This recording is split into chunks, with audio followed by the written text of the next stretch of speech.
Fala, galerinha. Vamos lá então para o nosso episódio 25 e vamos fechar hoje com a síndrome de burnout ou do esgotamento, né?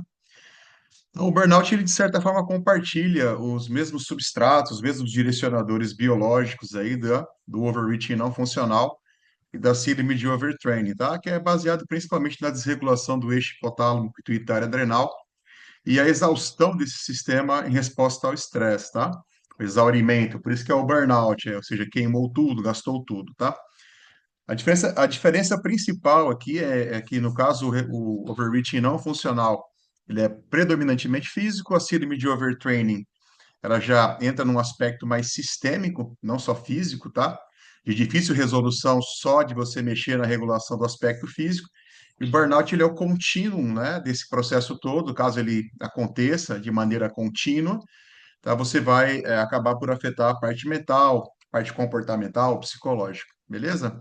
Então, no contexto clínico, esses três estados eles podem coexistir e tem acontecido bastante, tá?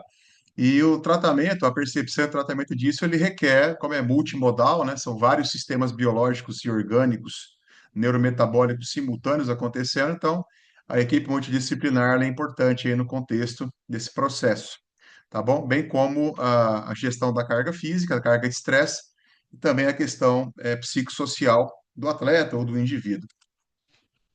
Então, entrando um pouco mais no processo de definição da síndrome de burnout, tá? Então, nós já falamos, é um exaurimento físico, emocional e mental que resulta em uma exposição crônica, tá? Então, você tem ali um contexto onde esse indivíduo, ele ou inadvertidamente, por ter um drive motivacional, anímico, acima da média, ele desrespeita os primeiros sinais e sintomas e avança na direção da sobrecarga, tá? Ou o indivíduo ele não tem muita opção, ele não enxerga opção a não ser continuar dentro do processo de estresse, ok? Isso, obviamente, o burnout ele acaba sendo ainda mais conectado a ambientes de trabalho, ambientes ocupacionais. No caso do atleta, o ambiente ocupacional dele é o dia a dia, é o cotidiano, é a relação com toda a equipe que conduz treinamento, a parte tática técnica, tá? E esse ambiente ele pode ficar um pouco perturbador em muitos momentos, tá? Então, as três dimensões principais seria a exaustão emocional, tá? Então, o indivíduo ele fica um tanto quanto inerte no aspecto afetivo, né? Ele se neutraliza.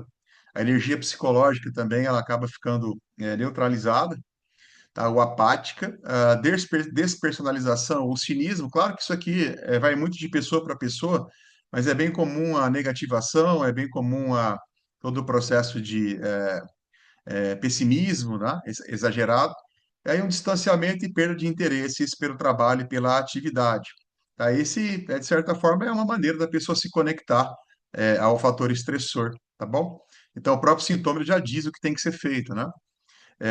Só que, assim, muita gente quer, ainda assim acha que é um valor avançar em direção à sobrecarga, e outros não conseguem se desconectar disso por fatores diversos, tá?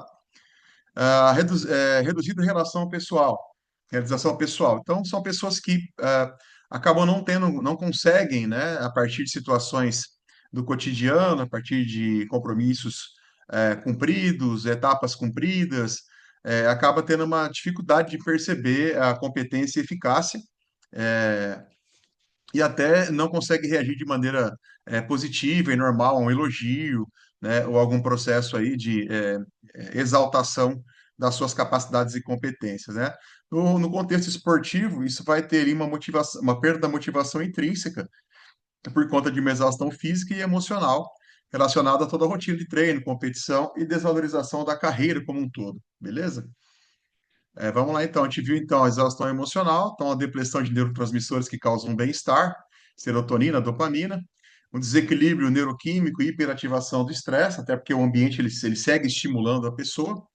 Aqui um cinismo, né, despersonalização, então um isolamento social, tá? Um distanciamento, redução da conexão social e do envolvimento emocional nesse contexto, baixa realização profissional, né, baixa capacidade de vibrar com as próprias conquistas e superação, tá? Isso aumenta ali o sentimento de ineficácia, fracasso e aí você acaba por perder o propósito. Tá? Então, aqui nós vemos aqui que primeiro há a hiperativação em resposta ao estresse excessivo, tá? O crônico, uma hiperativação do eixo hipotálamo pituitário adrenal na fase inicial, tudo bem? Então você vai ter aqui todo um excesso da liberação de cortisol, que é um hormônio do estresse, tá? Ele vai ficar aumentado, a pessoa fica o tempo todo, assim, o tempo todo ligada, mesmo em repouso, dormindo, ela está ligada, ela não consegue relaxar porque está em estado de sobrevivência, né? Progressão por uma disfunção desse eixo, então depois de uma hiperativação você vai entrar no exaurimento, tá? Então a curva do cortisol, que é normal aumentar durante o dia e cair à noite, ela vai se manter achatada, ela sem oscilação, tá? Mesmo que modifique o estímulo, a resposta é embotada. A supressão imunológica, né? Então a gente vai ter aqui uma maior dificuldade das células imunológicas fazerem uma primeira frente de barreira imunológica a bactérias e vírus oportunistas. Então é bastante comum aqui a maior suscetibilidade a infecções do trato respiratório superior, beleza? Fragmentação do sono, né? Então você vai ter aqui uma perda da fase 3, né? Da N3, da fase REM do sono, aumento da latência. Então a pessoa ela vai dormir mal, não vai entrar no sono profundo, não vai entrar no sono REM, que é aqui que você tem toda a parte de anabolismo, né? Aumenta o despertar, diminui a qualidade do sono, e isso aqui vai impactar ainda mais na saúde física, emocional e mental do atleta, tá bom? Estágio inicial, então, da hiperativação. Já vimos que o cortisol fica elevado, porque a exposição ela é contínua e crônica, tá? Mesmo em repouso, isso aqui fica elevado. Ativação simpática sustentada, então, aquela questão de luta ou fuga. Então, o indivíduo ele fica com predomínio da simpaticotonia na variabilidade da frequência cardíaca, então, vai ter uma variabilidade mais baixa de predomínio simpático, tá? Isso vai reforçar a hipervigilância. E pró-inflamação, então, indivíduos que começam a desenvolver aqui estados de inflamação subclínica. Então, você vai ter um aumento de citocinas inflamatórias, como a interleucina 6, né? O fator de necrose tumoral alfa também fica aumentado. Isso aqui são elementos pró-inflamatórios. E a proteína C reativa, ok? Então, tá ali, fazia um cortisol elevado mesmo em repouso. Com o passar do tempo, isso aqui fica crônico, né? Então, mesmo em repouso, o indivíduo ele tá ligadão, tá pilhadão. O pico de simpaticotonia na modulação do ritmo cardíaco, então você vai ter aqui uma frequência cardíaca de repouso aumentada, a gente já falou sobre isso aqui nos episódios, tá? Que é importante você estar monitorando a frequência cardíaca de repouso. A variabilidade da frequência cardíaca cai, né? Conforme você vai tendo um predomínio crônico do simpático, você vai ter uma menor variabilidade. Isso nós já mostramos que é um marcador geral de baixa saúde e baixa performance, quando você tem uma variabilidade diminuída e um predomínio do simpático, mesmo em repouso, tá?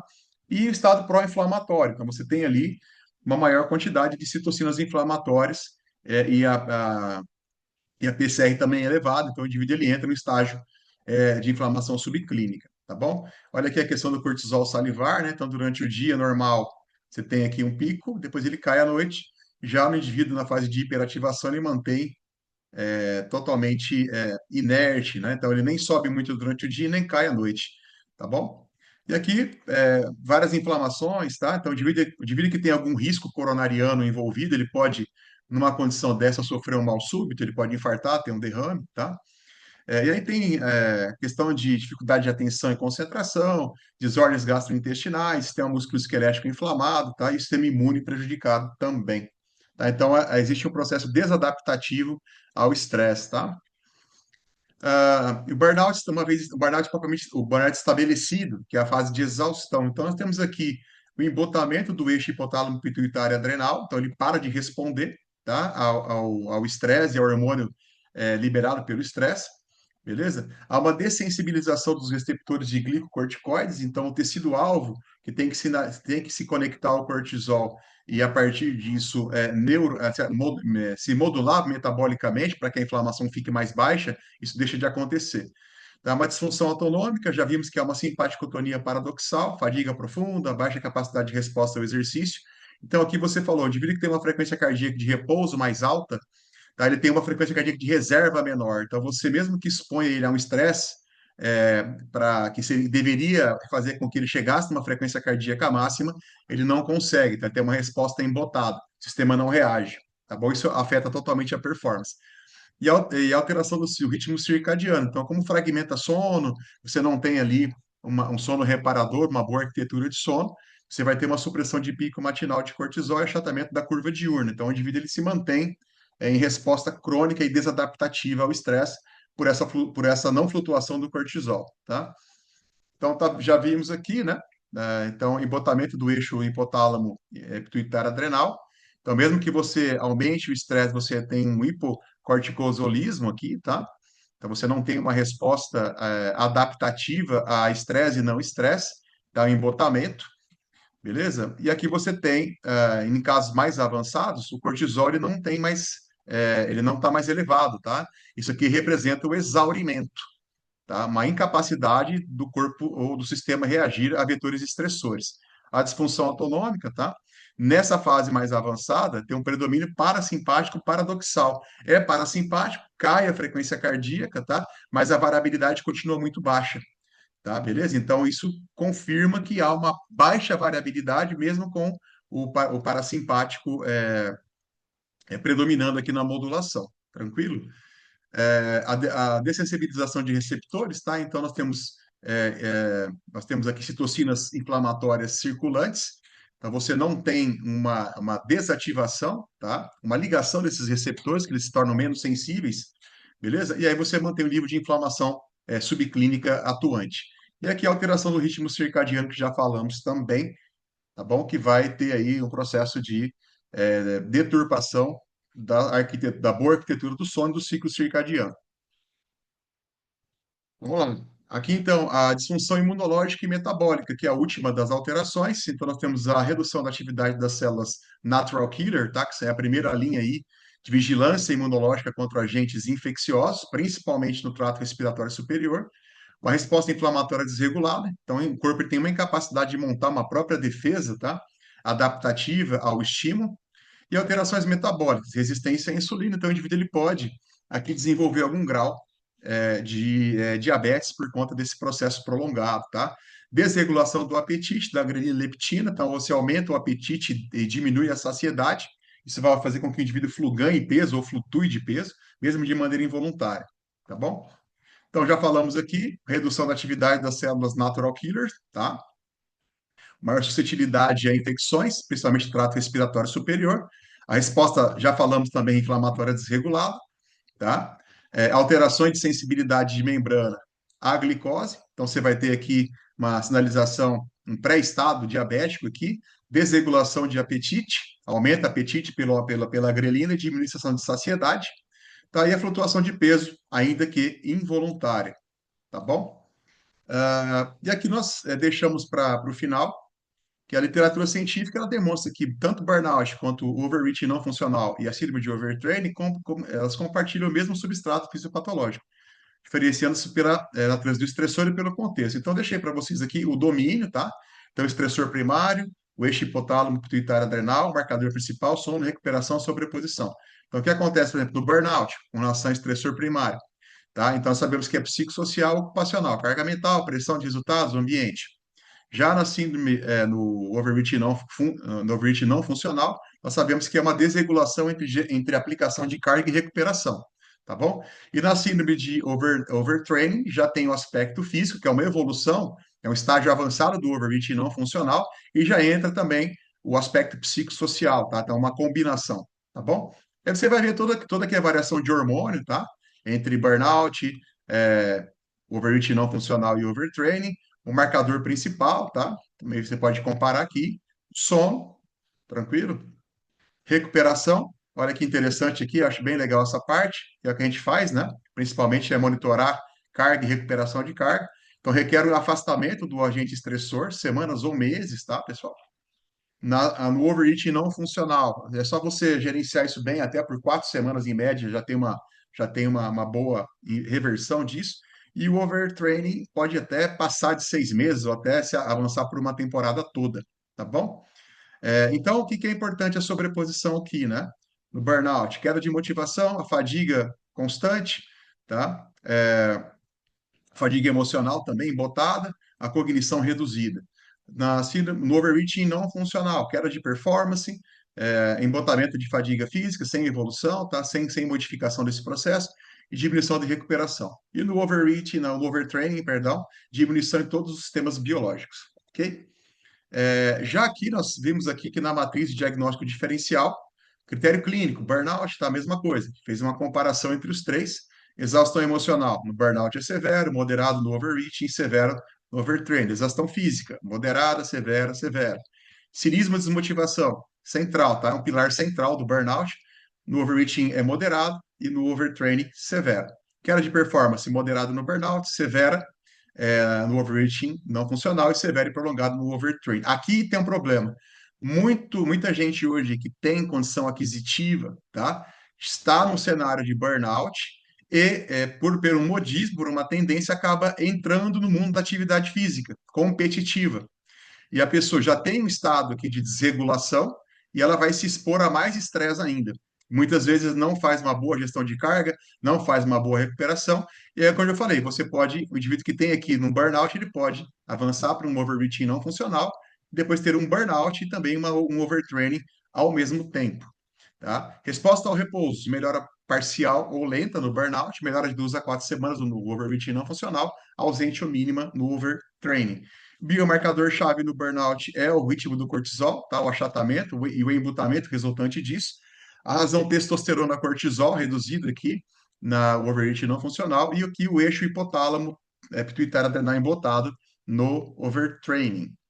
Na FIFA, então, nós já sabemos que existe todo um processo que zela por essa avaliação, tá? Por essa, tanto para você monitorar quanto para prevenir. E os protocolos também, em jogador de futebol, são estruturados em 3 pilares, que é a gestão de carga, monitoramento, tá? Gestão de carga, bem-estar psicológico e gestão de calendário. Então, aqui também deixei para vocês, tá? Na questão do futebol, com relação à carga de treino, medida preventiva, periodização adequada, tá? Com semana de deload. Tudo bem? Então, é legal você entender que no esporte profissional, o atleta está sempre flertando com o overreaching não funcional. Tá? Então, é importante que você, pelo monitoramento, se reconheça esses períodos e você faça esses deloads, tá? De maneira periódica dentro da periodização.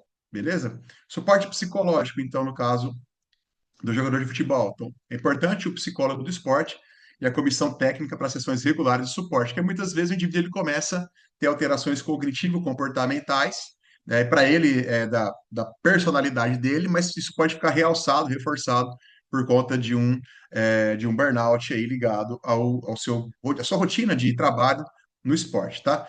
Monitoramento contínuo, então, coleta diária de questionários, tá? Variabilidade, e a relação carga crônica versus carga aguda, tá bom? Semanal. E aqui nós já falei para vocês no episódio passado, nós desenvolvemos o BioTarget, que nos permite fazer tanto anamnese por teleconsulta quanto monitoramento diário do atleta profissional ou amador, tá?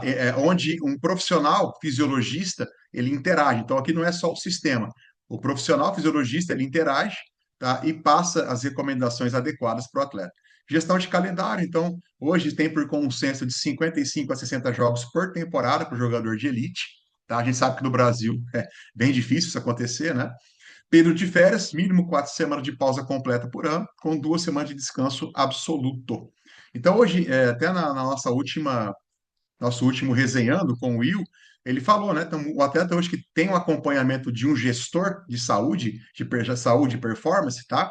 Ele também precisa entender que esse gestor trabalha nas férias, porque nós temos nas férias um período total de descanso, mas existem muitas recomendações de cuidados e precauções que são orientadas atleta por atleta, beleza? E 2 semanas ainda nas férias, que é importante ter um basal de ativação muscular, de ativação de mobilidade, ou seja, das características que compõem a aptidão física, tudo bem?